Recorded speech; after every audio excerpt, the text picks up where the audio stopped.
Live ਚੋਰੀ ਦਿਲ ਦੀਆਂ ਗੱਲਾਂ ਕਰੋ ਦਿਲ ਖੋਲ ਕੇ ਮੇਰੇ ਨਾਲ। ਜੀ ਹਾਂ, ਤੁਸੀਂ ਜੁੜੇ ਰਹੋ ਮੇਰੇ ਨਾਲ ਔਨ ਸਾਂਝਾ ਪੰਜਾਬ ਟੀਵੀ। ਦਿਲ ਖੋਲ ਕੇ ਬੋਲ।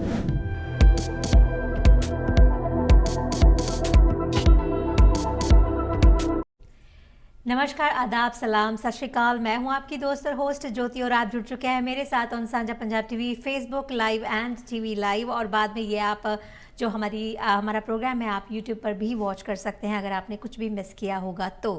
खैर, हर बार की तरह आज फिर मैं हाजिर हूँ एक नए मेहमान खास बातचीत के साथ और उम्मीद करती हूँ कि आप लोगों का दिन अच्छा रहा और 2021 आपके लिए अच्छा हो रहा है सब कुछ और होने वाला भी है। जो होने वाला होता है वो हमें नज़र नहीं आता, जो हो रहा होता है कई बार हम उसमें भी संतुष्ट नहीं होते। बाकी ज़िंदगी में सुख दुख उतार चढ़ाव हमेशा आते हैं और ये एक कुदरत का कानून कह लीजिए कि अगर ये चीज़ें ना हो तो हमें सुख दुख का एहसास ही नहीं होगा। अगर ये चीज़ों का कॉम्बिनेशन हमारी लाइफ में नहीं होगा तो इसका होना भी बहुत ज़रूरी है। लेकिन इन चीज़ों के साथ हम बैलेंस्ड कैसे अपनी लाइफ को बना सकते हैं या हम इन चीज़ों से कैसे थोड़ा सा बच सकते हैं या अपनी सेफ्टी रख सकते हैं या हम क्या प्रिकॉशंस ले सकते हैं, ऐसे ही आज करेंगे हम कुछ बातें हमारे ख़ास मेहमान के साथ। हर साल जब भी आता है तो हर साल में बहुत सारे चेंजेस होते हैं, चाहे वो कुदरत को लेकर हो, चाहे वो हमारे साइंस को लेकर हो, प्लैनेट्स को लेकर हो, मून को लेकर हो या ज़ोडिक साइंस को लेकर हो। तो उसके साथ साथ हमारी जो तकदीर भी कई बार बदलती है, हमारे स्टार्स भी बदलते हैं। कुछ लोग इन चीज़ों में बिलीव करते होंगे, कुछ लोग नहीं भी करते होंगे, लेकिन खैर हमारी जो हमारे एक फ़र्ज़ बनता है या हमारी एक ड्यूटी बनती है वो बनती है गाइड करना और बताना, उसको मानना या ना मानना ये तो आपके ऊपर डिपेंड करता है। खैर, करेंगे कुछ प्यारी सी बातें हमारे प्लैनेट्स के बारे में, जो चेंजेस आज के दिन में हमारे 6 प्लैनेट्स के साथ हुई हैं, यानी कि 6 प्लैनेट्स का जो कॉम्बिनेशन आ रहा है एक राशि के अंदर वो क्या है, क्यों है, क्या उसके इफ़ेक्ट्स होने वाले हैं, वो सारी बातें करेंगे हमारे आज के ख़ास मेहमान फ्रॉम एस्ट्रोविद्या, जिनको आप जानते हैं जाना माना चेहरा है। बहुत सालों से एस्ट्रोलॉजी के फील्ड में उन्होंने लोगों की हेल्प की है, इवन बॉलीवुड तक उनका नाम है। बॉलीवुड के भी सितारे जो हैं उनसे पूछे बिना अपनी फिल्में रिलीज़ नहीं करते या उनको लॉन्च नहीं करते या उनका शूट स्टार्ट नहीं करते। खैर, आज हम करेंगे उनसे खास बातचीत। आइए मिलकर वेलकम करते हैं सुरेन दवे जी का। सुरेन जी, वेलकम टू द स्टूडियो, कैसे हैं? फाइन। नमस्कार सभी दर्शक मित्रों को। एस्ट्रोविद्या से सुरेन दवे का।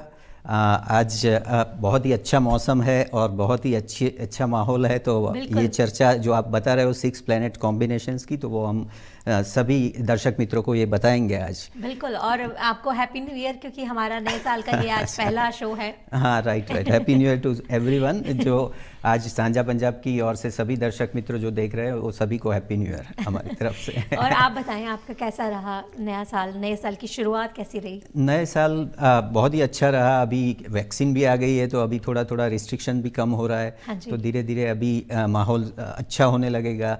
स्टे एट होम का ऑर्डर है वो भी अभी धीरे धीरे कम हो जाएगा, तो सब फिर से इकट्ठा होना शुरू हो जाएंगे। बिल्कुल बिल्कुल, आपने सही कहा। और एक बात बहुत गर्व की और प्राउड की बात है हम लोगों के लिए कि देखिए आज इंडिया जो है वो इतना स्ट्रांग हो गया है इस चीज़ में कि बिल्कुल वो सही बात है। 120 से भी ज़्यादा कंट्रीज़ को वो वैक्सीन भेज रहा है, जहाँ की उल्टा वो लोग मांगते थे। भारत बायोटेक वैक्सीन है वो कितने कंट्रीज़ में जा रही है आज। हाँ जी, और ये भी अच्छी बात है कि आज उनका ट्वीट मैंने लेटेस्ट जो देखा कि कनाडा को भी उनकी वैक्सीन आ रही है, उनको भी आ रही है। आज ही है उनका ट्वीट। बहुत अच्छी बात है।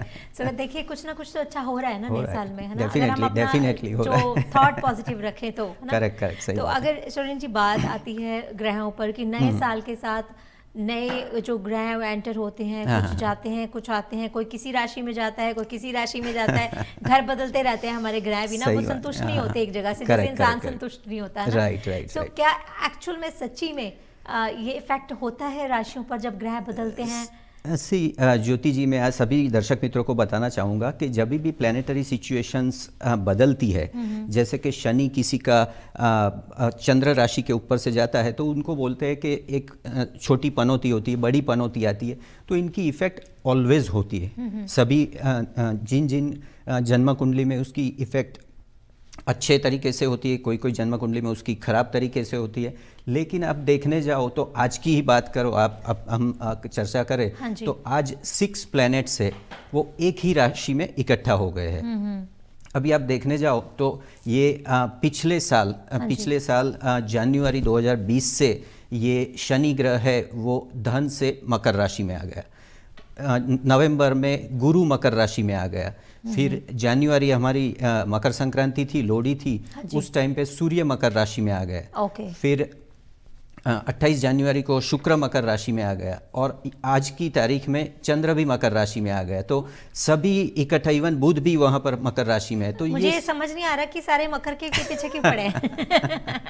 नहीं, ऐसा नहीं है, लेकिन ये सारे ग्रह जो मकर राशि में आए हैं तो ये कॉम्बिनेशन जो हुआ है, जो सूर्य है, शनि है, सूर्य शनि मित्र ग्रह नहीं है, सूर्य शनि शत्रु ग्रह है, शनि चंद्र शत्रु ग्रह है, शनि गुरु है, उनकी प्रकृति अलग अलग है, सूर्य गुरु है वो भी उनका अलग अलग तरीका है। तो ये सभी प्लैनेट जब एक साथ आते हैं तो सबसे ज़्यादा इफेक्ट शनि की होती है और सूर्य सबसे पावरफुल प्लैनेट रहता है ये सभी में।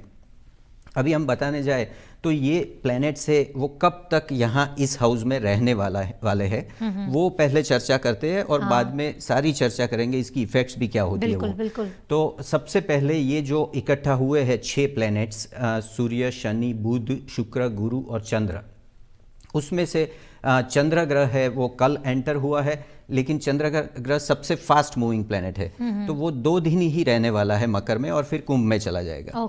सूर्य है वो 14 जनवरी से यहाँ पर था तो 14 फरवरी जैसे ही आएगी तो वो फिर से कुंभ राशि में चला जाएगा। शुक्र ग्रह है वो 21 फरवरी जैसे आएगी तो उस दिन वहाँ से लेके कुंभ में चला जाएगा। और गुरु ग्रह है वो अप्रैल 6 2021 को वो कुंभ राशि में चला जाएगा। तो ऐसे करके सभी प्लैनेट से वो एक एक करके मूव होते जाएंगे। लेकिन ये जो कॉम्बिनेशन अभी हुआ है उसमें सारे साल में शनि ग्रह है वो सबसे स्लो मूविंग प्लैनेट है। तो शनि ग्रह है वो तो मकर राशि में रहने ही वाला है, सारा साल रहने वाला है। मतलब लंबे वो गब्बा आ जाएगी बात लंबे वैसे पिछले जनवरी से वो वहाँ पर है तो पिछले जनवरी से लेके 2.5 साल वो शनि ग्रह एक हाउस में रहता है। तो जैसे ही शनि ग्रह मकर राशि में आता है तो धन, मकर और कुंभ ये 3 राशि को बड़ी पनौती हो जाती है। तो ये लाइक शनि जो है हमेशा हर राशि में उनका मैक्सिमम टाइम यही होता है कि वो 1 साल ही रहते हैं? नहीं, शनि ग्रह एक हाउस में 2.5 साल रहते हैं तो वो ढाई करके 30 इयर्स पे वो अपना परिक्रमण खत्म करते हैं। तो इसीलिए जब भी कोई चलित ग्रह की बात करते हैं तो हम शनि को क्यों ध्यान में रखते हैं कि शनि सबसे स्लो मूविंग प्लैनेट है। तो जब भी वो किसी के अच्छे हाउस में आते हैं तो 2.5 साल के लिए अच्छे हाउस में आ जाते हैं। जैसे कोई मुझे बताएगा कि मेरा चंद्र खराब हाउस में आ गया है तो मैं उतना वरी नहीं करूंगा क्योंकि चंद्र 1.5 दिन में तो अगली राशि में चला जाएगा। लेकिन अगर शनि किसी को खराब हाउस में आता है तो वो 2.5 साल तक बुरा रहेगा। ऐसा है। और अगर अच्छे में आ गया तो 2.5 साल तक अच्छा रहेगा। और इसमें भी ऐसा नहीं है कि जैसे शनि की पनौती आई है तो सबको खराब ही जाएगी। इसमें इंडिविजुअल चार्ट पे भी डिपेंड करता है। इंडिविजुअल चार्ट में किसी को शनि का शश योग हो या शनि अच्छे हाउस में हो या फिर उनकी महादशा बहुत ही अच्छी हो तो उनको इनकी इफेक्ट कम होती है। ये सारी जैसे आप कह रहे हैं कि अभी शनि मकर में आया है, जैसे 6 ग्रह आया है, तो शनि अगर मतलब डिपेंड करता है कि किस राशि में कहाँ पे बैठा हुआ है, या मकर में वो बैठा ही अच्छे में है या बुरे में? मकर राशि में जब वो आता है शनि तो जिन जिन लोगों की मकर राशि होती है उनको चंद्र मकर राशि में होता है, इसीलिए उनकी मकर राशि होती है। तो शनि ग्रह है वो चंद्र के ऊपर से पास होता है। जब भी शनि ग्रह को चंद्र के ऊपर से पास होता है तो शनि चंद्र को एक एस्ट्रोलॉजी में युति होती है, उसको एक विष योग बोलते हैं। पॉइजन, विष यानी पॉइजन, तो वो अच्छा कॉम्बिनेशन नहीं है। तो जब कभी भी वो पास होता है तो वो शनि की ढैया उनकी खराब ही रहती है। अगर उनके जन्म कुंडली में वो शनि ग्रह अच्छा है या उनकी महादशा अच्छी है तो ये सारे प्लैनेट्स अच्छे भी होते हैं। ऐसे रहता है। तो ये अभी जो इनका कॉम्बिनेशन हुआ है अच्छे का, ये कैसे इफेक्ट करेगा एक आम इंसान के ऊपर या वर्ल्ड के ऊपर या कुदरत के ऊपर? अभी का जो ये वीक है, ये वीक में 6 प्लैनेट्स जो आए हैं वो नेचुरल डिजास्टर्स के लिए, पॉलिटिकल इम्बैलेंस के लिए वो बहुत ही कठिन है। कोई लोग जो लोग हैं वो अगर स्टॉक्स में इन्वेस्ट करते हैं, स्पेक्यूलेशन मनी में इन्वेस्ट करते हैं तो ये वीक उनको थोड़ा ध्यान से करना चाहिए। वो भी उनके लिए क्रूशियल है। लेकिन ये सारे प्लैनेट्स तो एक वीक में अलग अलग राशि में चले जाएंगे, अभी थोड़े टाइम के लिए ही है। ओनली शनि है वो मकर राशि में रहेगा। तो शनि जब मकर राशि में रहेगा तो मैं आपको बताऊंगा कि सभी राशियों के ऊपर इसकी क्या असर होगी, सारा 2021 ये कैसे जाएगा, उसकी चर्चा करेंगे हम सभी दर्शक मित्रों को भी मैं उसी के बारे में बताना चाहूँगा कि सबसे पहले राशि से चालू करें हम, तो मेष राशि से चालू करते हैं। तो मेष राशि है उसको ये कॉम्बिनेशन 10th हाउस में आया है। 10th हाउस होता है वो जॉब, नौकरी, करियर उसका होता है। तो जब भी 10th हाउस में शनि आता है तो वो डिफरेंस ऑफ ओपिनियन, आर्ग्यूमेंट्स, आपको अप्रेजल मिलने वाला होता है, सैलरी राइज होने वाली होती है, तो उसमें रुकावट आती है। ये सारी चीज़ें आ सकती है। और अगर आपको कलीग के साथ डिफरेंस ऑफ ओपिनियन होते हैं तो इस साल आपको थोड़ा ध्यान रखना चाहिए। मेष राशि के लिए वो सबसे 10th हाउस में ही शनि रहेगा और सारा साल रहने वाला है। एक्चुअली इंग्लिश में एरिस जो होती है ना, एरिस, तो वो एक्चुअली ये शनि मेष राशि को अप्रैल 2022 तक रहने वाला है। तो ये सभी चीज़ें उनको अप्रैल 2022 तक याद रखनी चाहिए। ऐसा रहता है। अभी हम दूसरी राशि की बात करें तो वृषभ राशि है। तो वृषभ राशि को ये सारा कॉम्बिनेशन है वो 9th हाउस में आया है। तो वृषभ राशि के लिए ये बहुत ही अच्छा कॉम्बिनेशन है, क्योंकि 9th है वो भाग्य का हाउस है, गुरु भी 9th हाउस में है, आज की तारीख में भी गुरु 9th हाउस में है, अप्रैल तक रहने वाला है। तो ये वृषभ राशि के लिए बहुत ही अच्छा पीरियड है और वो उनके लिए ये सारा साल अच्छा जाएगा। लेकिन वृषभ राशि को एक चीज़ और भी याद रखनी चाहिए कि पिछले साल अक्टूबर 2020 से लेके राहु प्लैनेट है वो मिथुन से वृषभ में आ गया। तो उनके चंद्र के ऊपर से राहु पास हो रहा है, तो अननेसेसरी वरीज आएगी उनको। एक्चुअली पीरियड बहुत ही अच्छा है, लेकिन अननेसेसरी वरी, स्ट्रेस, वो सब होने के चांसेस उनको रहते हैं, क्योंकि वृषभ राशि के ऊपर से ही राहु पास हो रहा है। अभी वृषभ यानी कि टॉरस, वृषभ यानी टॉरस राशि के लिए। अभी हम बात करेंगे मिथुन यानी जेमिनी के बारे में। तो मिथुन राशि की बात करें तो मिथुन राशि के लिए ये जो कॉम्बिनेशन है शनि है वो 8th हाउस में आया है। जब भी शनि की सिचुएशन उनकी आपकी राशि से 4th हाउस या 8th हाउस में आती है तो उसको एक छोटी पनौती बोलते हैं। उसमें बहुत ही अप्स एंड डाउन्स नहीं होता है, लेकिन छोटी पनौती कुछ कुछ हर्डल्स के साथ आती है। कुछ आपको जो स्मूथ चल रही होती है आपकी लाइफ, उसमें कुछ रुकावटें और वो सब आता है। तो मिथुन राशि के लिए वही चीज़ है। अभी मिथुन राशि के लिए शनि वो है वो 8th हाउस में है, तो उनके लिए शनि की छोटी पनौती है, वो भी अप्रैल 2022 तक रहेगी। उनको भी यही सब चीज़ों में ध्यान रखना चाहिए कि किसी से ज़्यादा आर्ग्यूमेंट्स नहीं करनी चाहिए, और कोई बहुत ही बड़ा डिसीजन लेने वाले हो, जैसे कि रीलोकेशन का है या जॉब चेंज का है या कोई बड़ा इन्वेस्टमेंट करते हैं, तो उसमें ध्यान से करना चाहिए। उनको पेपर वर्क में क्लियर रहना चाहिए। ये सारी चीज़ मिथुन राशि वाले को ध्यान रखनी चाहिए, ऐसा रहता है। और आगे हम जाए कर्क राशि की बात करें तो कर्क यानी कैंसर राशि। तो कैंसर राशि है उनको ये सारा कॉम्बिनेशन है वो 7th हाउस में इकट्ठा हुआ है। ये शनि, सूर्य, गुरु अभी के टाइम पे, लेकिन शनि तो 7th हाउस में सारा साल रहने वाला है। तो 7th हाउस होता है वो स्पाउस हाउस है, 7th हाउस होता है वो पार्टनरशिप का होता है, बिजनेस का होता है। तो जो कर्क राशि वाले जातक है उन लोगों को पार्टनरशिप में अगर कोई बड़ा डील करते हैं या नई पार्टनरशिप करने वाले होते हैं तो उनमें ध्यान रखना चाहिए।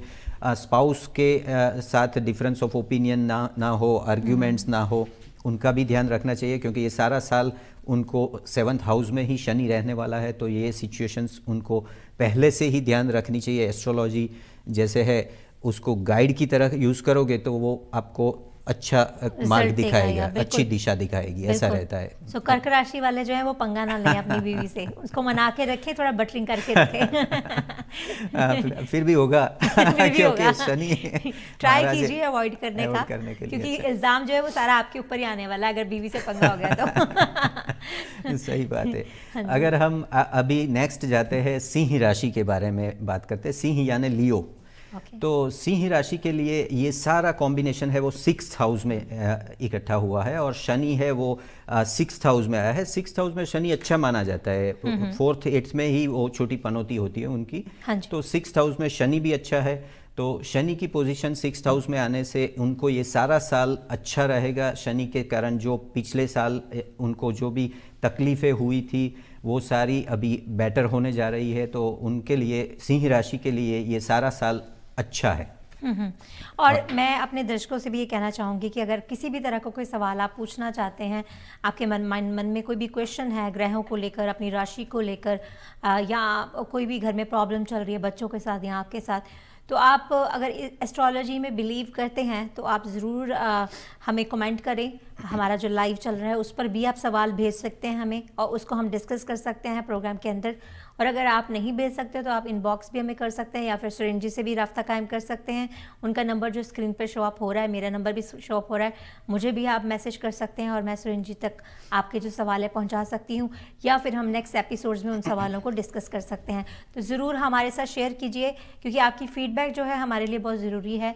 अगर आप फीडबैक नहीं देंगे तो हम अच्छा काम नहीं कर पाएंगे, क्योंकि आपकी फ़ीडबैक ही हमें कहीं ना कहीं बूस्ट करती है अच्छे प्रोग्राम्स करने के लिए, अच्छी बातें करने के लिए। और हमारे प्रोफेशनल्स भी इससे इनकरेज होते हैं कि उनको कोई सुन रहा है या देख रहा है। सो हाँ जी सुरेंद्र जी, आगे नेक्स्ट क्या है? अभी हम चर्चा करेंगे कन्या राशि के बारे में। कन्या यानी वर्गो राशि। तो कन्या राशि के बारे में बात करें तो कन्या एक ही राशि इस वक्त ऐसी है कि जिनको शनि, गुरु, राहु वो एकदम सही हाउस में बैठे हुए हैं।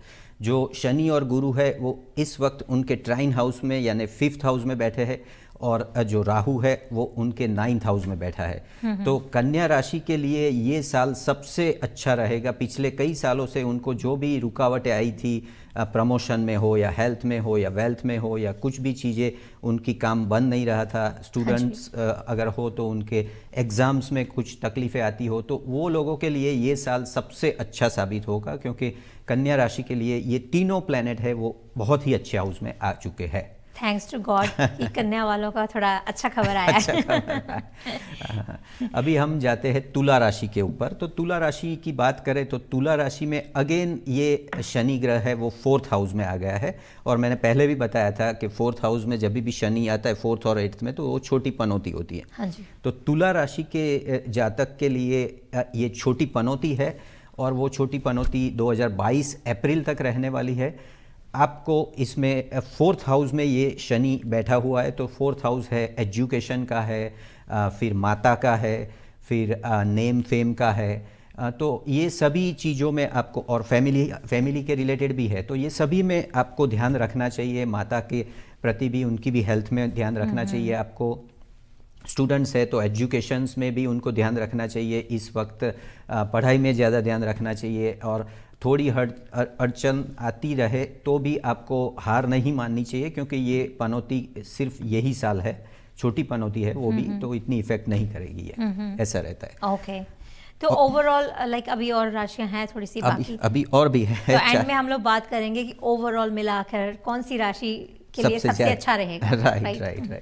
अभी हम बात करते हैं वृश्चिक राशि यानी स्कॉर्पियो के बारे में बात करते हैं। तो वृश्चिक राशि की अगर हम बात करें तो वृश्चिक राशि में ये सभी कॉम्बिनेशन 3rd हाउस में आ गया है। शनि भी 3रे हाउस में आ गया है। तो 3रे हाउस में जब भी ये कॉम्बिनेशन आता है तो वो बहुत ही अच्छा माना जाता है, क्योंकि शनि ग्रह है वो इनकी पनौती से बाहर आ चुके हैं। वृश्चिक राशि है वो पिछले 1 साल से उनकी पनौती फिनिश हो चुकी है, तो ये भी उनके लिए काफ़ी अच्छा समय रहेगा। शनि जस्ट पनौती से बाहर आया हुआ है, तो जो भी काम आपके भी रुके हुए होंगे तो वो इस साल ख़त्म हो सकते हैं। और वृश्चिक राशि के लिए वो वेल्थ के ऊपर वो डायरेक्ट असर करता है। तो वो वेल्थ में भी आपको जो पिछले साल जमा नहीं कर पाए हो या कुछ खर्च ज़्यादा हो गए तो उसमें भी आपको अच्छा न्यूज़ मिल सकता है। वाह, यानी कि खूब सारी धन दौलत आने वाली है, लक्ष्मी आप पे मेहरबान होने वाली है। अभी हम बात करते हैं नेक्स्ट 3 राशि जो कि है धन, मकर और कुंभ। ये तीनों राशि को शनि की पनौती चल रही है। तो धन यानी सेजिटेरियस राशि, तो सेजिटेरियस राशि है तो उनको शनि की पनौती का लास्ट फेज चल रहा है। तो नॉर्मली ये लास्ट फेस होता है वो इतना कठिन नहीं होता है, और लास्ट फेस है वो उनका शनि है उनके इनकम के ऊपर है। तो इनकम में थोड़ा कमी आ सकती है, क्योंकि वो ढैया होती है, और ये शनि की पनौती 30 साल में एक बार आती है। तो वो कुछ इफेक्ट करेगी आपको, धन स्थान के लिए ही है उनको, और ये लास्ट फेज है तो उसकी इफेक्ट कम होगी उनको। अभी हम बात करते हैं मकर यानी कैप्रिकॉन, जहाँ पर ये सभी प्लैनेट्स इकट्ठा हो गए हैं, जहाँ पे वो अतिथि बने हुए हैं, अतिथि बने और हुए शनि हैं, महाराज जी को होस्ट है। बोलेंगे या मकर जी की कब जाओगे, वो क्या एक फिल्म आई थी ना, कब जाओगे अतिथि कब जाओगे, अतिथि कब जाओगे तो वही हाल होने वाला है मकर राशि के साथ। तो मकर राशि को उनका जो मेन चंद्र है उसके ऊपर से शनि पास हो रहा है। तो जब भी ये मेन चंद्र के ऊपर से पास हो रहा होता है तो वो हेल्थ में मकर राशि को सबसे ज़्यादा ध्यान रखना चाहिए, क्योंकि शनि और चंद्र, मैंने पहले भी बताया कि वो विष योग होता है, पॉइजन होता है, तो उनको हेल्थ के ऊपर से पास होता है, और ये ढैया उनको अप्रैल 2022 तक रहेगी। और जब भी ये उसके ऊपर से पास होता है तो आप अपनी ईटिंग हैबिट सुधार ले, एक्सरसाइज करें, स्लीपिंग साइकिल आपका सुधार ले।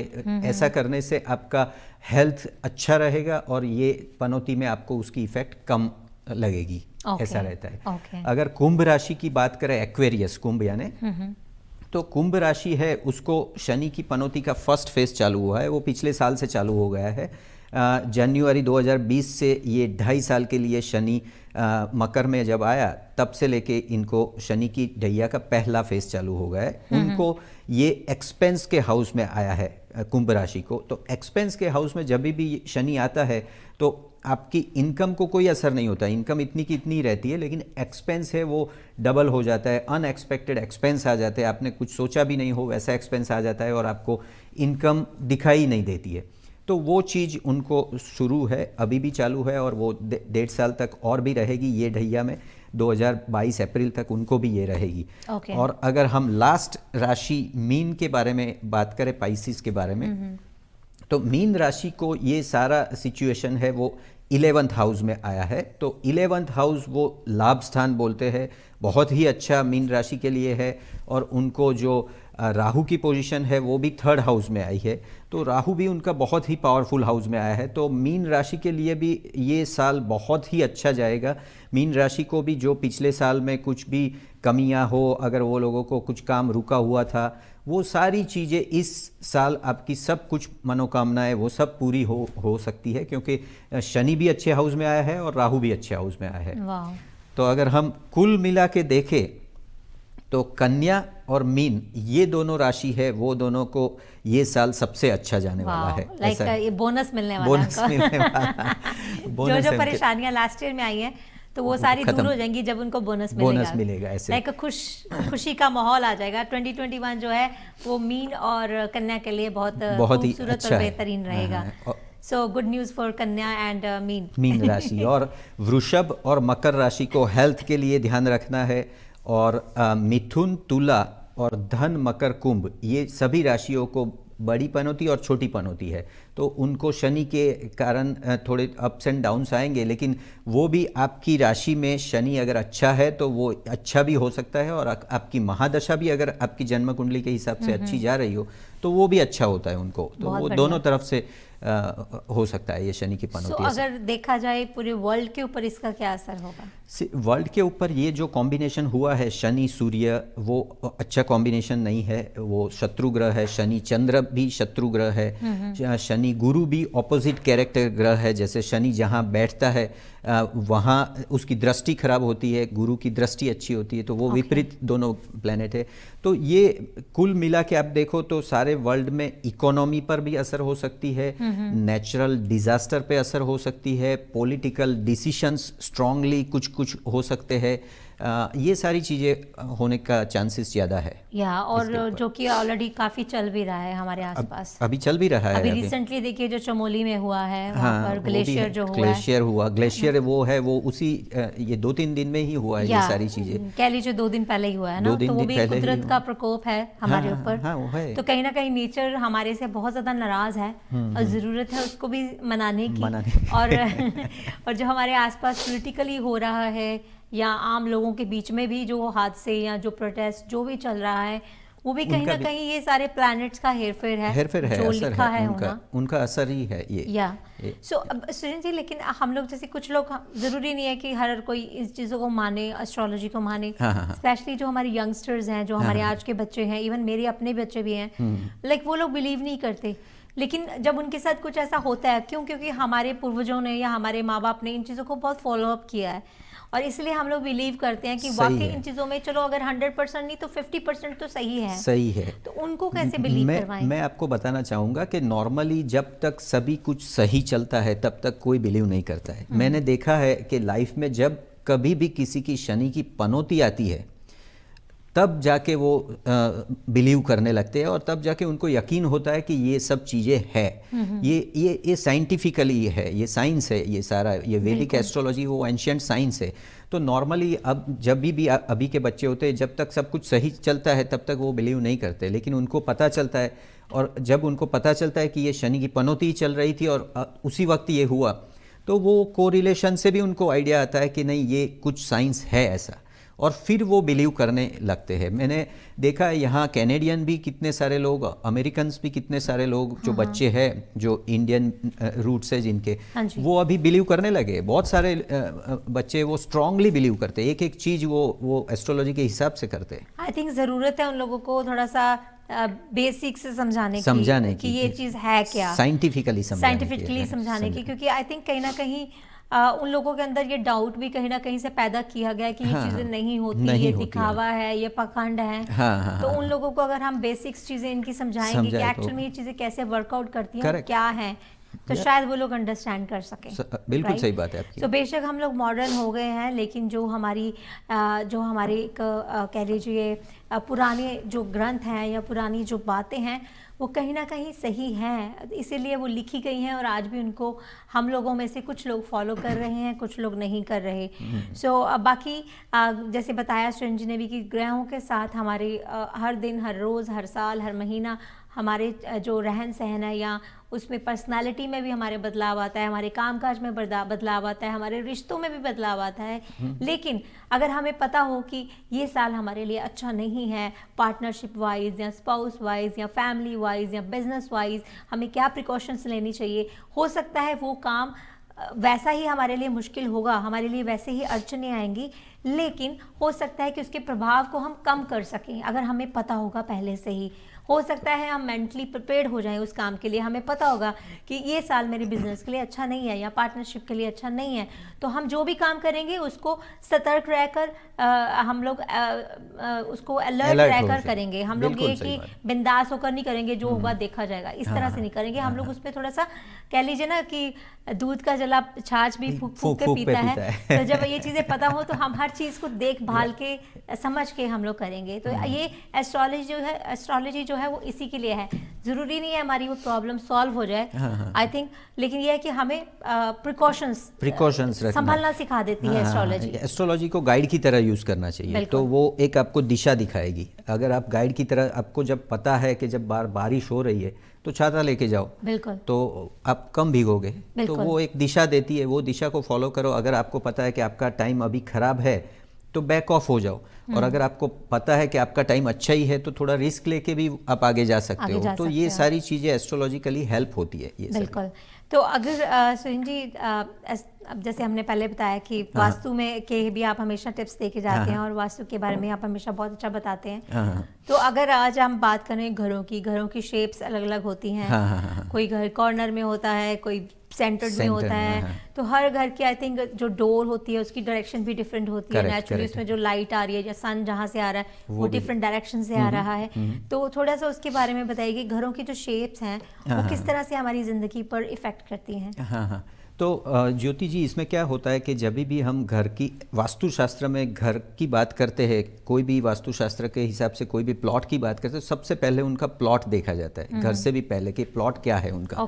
तो प्लॉट का शेप आता है उसमें। तो शेप में होता है कि ज़्यादातर शेप उनके रेक्टेंगल या स्क्वायर ही रहते हैं। लेकिन यहाँ के कि जो कर्व होते हैं, क्रेसेंट होते हैं, उसमें क्या होता है कि पाई शेप आता है किसी का लॉट, किसी को हम बोलते हैं शेरमुखी घर आता है, किसी को बोलते हैं कि गौमुखी घर आता है।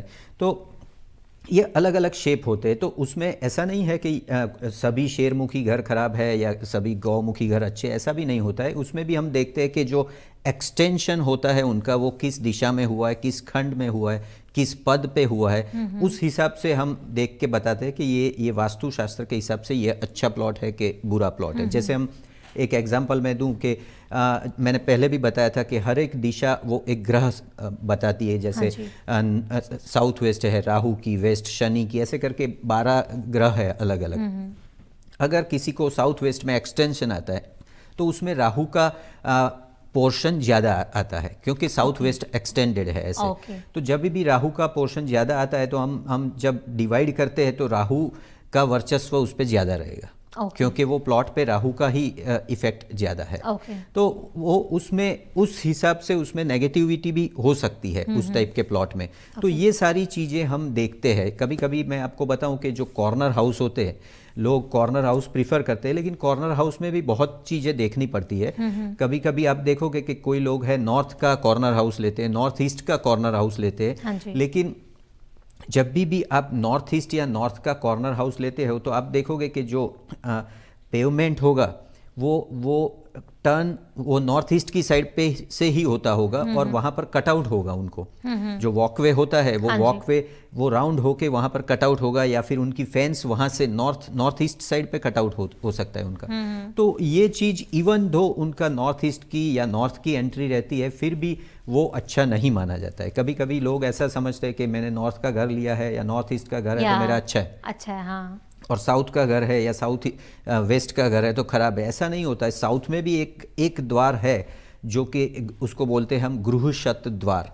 अगर वो द्वार है तो वो लोग का जीवन राजा जैसा, ऐसा बोलते हैं कि वो राजा ही होते हैं, इतना अच्छा होता है। और नॉर्थ ईस्ट में भी अगर आपका पद कुछ गलत हुआ, 2-3 पद अच्छे हैं, लेकिन अगर उससे खराब हुआ तो उसमें भी प्रॉब्लम्स है, तो वो भी खंड और पद से ही पता चलता है तो कि आपका उसमें किस तरह की प्रॉब्लम्स रहती हैं। अगर कोई नॉर्थ ईस्ट का घर लेता है कॉर्नर वाला, रोशनी बहुत है उसके अंदर। नॉर्थ ईस्ट की बात करें, नॉर्थ ईस्ट का घर होता है तो वो सभी उनकी डायरेक्शन अच्छी है, खंड अच्छा है, पद अच्छा है, लेकिन वो कॉर्नर हाउस है तो अगर उसमें वॉकवे में टर्न आता है तो वो उनका कटआउट रहता है, वो भी नॉर्थ ईस्ट में आता है। वो तो नॉर्थ ईस्ट को वास्तुशास्त्र में डायरेक्टली हेल्थ और वेल्थ के साथ जोड़ा गया है। तो अगर आप उसके रिलेटेड रेमेडीज करनी चाहिए आपको, और अगर आप नहीं भी करते हो और भी आप डैमेज करते हो घर के अंदर भी नॉर्थ ईस्ट कॉर्नर खंड पद को डैमेज करते हो, तो उसकी इम्पैक्ट गलत होती है, उसकी इम्पैक्ट डायरेक्ट हेल्थ और वेल्थ पे ही होती है उनको। ओके ऐसा रहता है। सो ज़रूरी नहीं है कि हर डायरेक्शन जो है हम सोचते हैं कि नॉर्थ ईस्ट हमारे लिए बेस्ट है, अगर हमने ले ली है उसके अंदर भी बहुत सारी चीज़ें देखनी पड़ती हैं। और बहुत सारे लोग जो है वास्तु में नहीं बिलीव करते, वो कहते ठीक है ऐसे ही है ना। लेकिन जब वो कभी भी घर चेंज करते हैं, आप देखोगे कि मैंने भी देखा है, बहुत बहुत बड़े मेंशन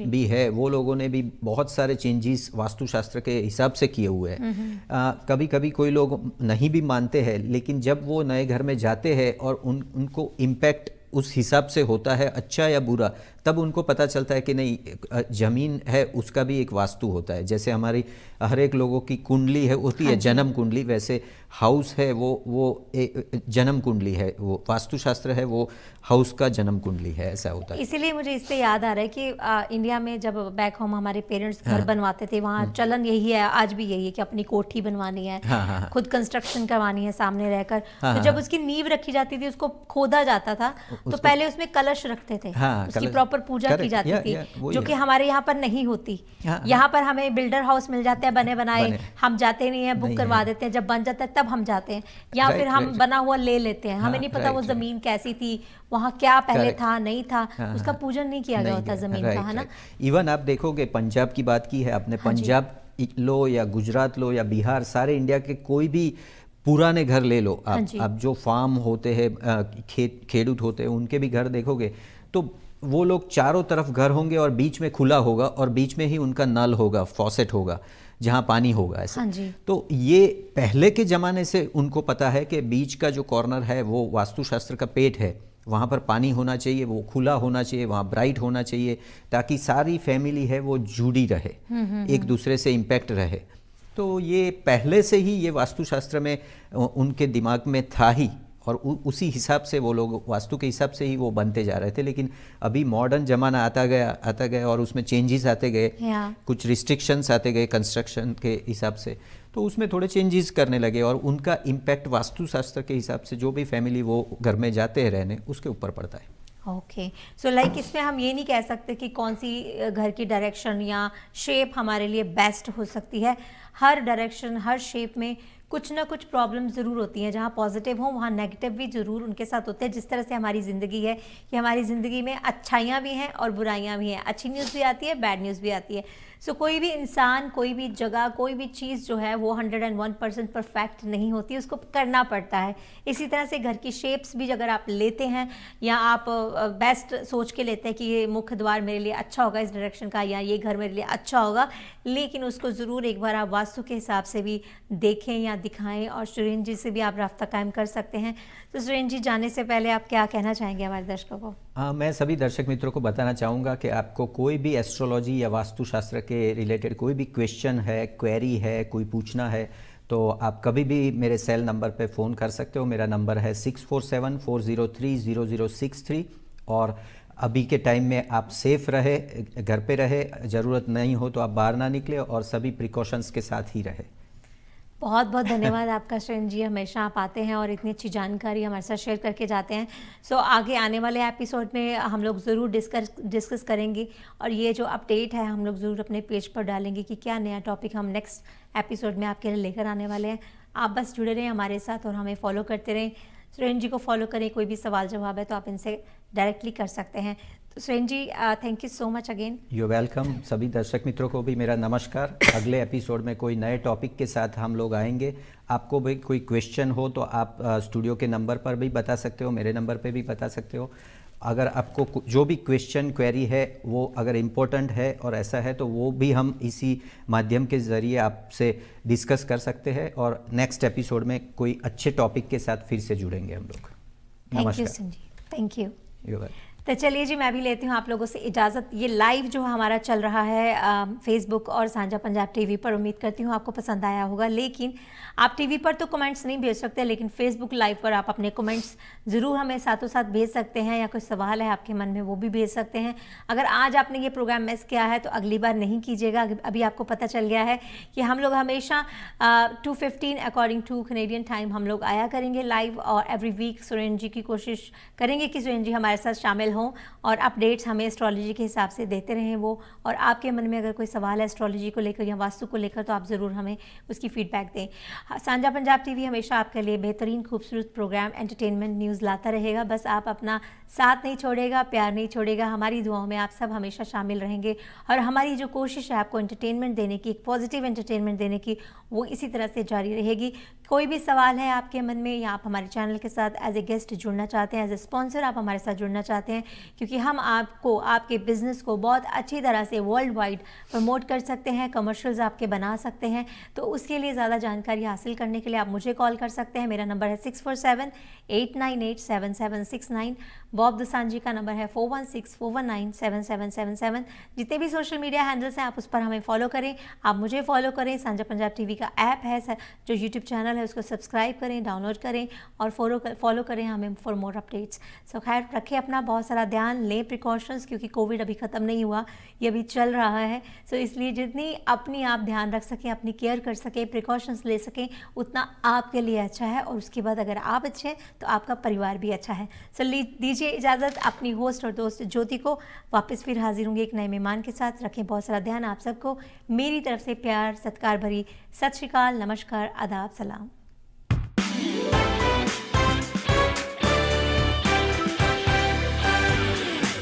लाइव छोरी दिल दियां गल्लां करो दिल खोल के मेरे नाल। जी हाँ, तुसी जुड़े रहो मेरे नाल ऑन साझा पंजाब टीवी, दिल खोल के बोल।